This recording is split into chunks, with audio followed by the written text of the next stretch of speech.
Ciclocross nella Marca, tappa del Giro d'Italia, 450 partecipanti tra giovanissimi e amatori.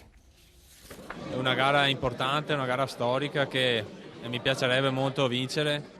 Così il trevigiano Enrico Franzoi alla vigilia di Ciao Armando, la gara nazionale di ciclocross, valida come quinta tappa del Giro d'Italia a Silvelle di Trebaseleghe, e Franzoi è stato di parola, vincendo la prova elite in onore proprio dell'indimenticato organizzatore di eventi del fuoristrada Armando Zamprogna. Sole scintillante, freddo pungente, un percorso bellissimo lungo il quale 450 partecipanti, dai giovanissimi fino agli amatori, hanno offerto una giornata di grande sport, quello che si auspicava Mauro Zamprogna, il figlio, che ora con grande entusiasmo ha deciso dopo 1 anno e mezzo di seguire le orme del padre. Enrico Franzoi ha confermato la sua attuale supremazia a livello nazionale, rinforzando la propria leadership in maglia rosa. Confronto improbo per Marco Aurelio Fontana, il cui stato di forma è ancora parziale, essendo la sua stagione finalizzata ai grandi appuntamenti di mountain bike. L'olimpionico di Londra ha tuttavia combattuto da par suo, concludendo in seconda posizione a 1,21 dal vincitore.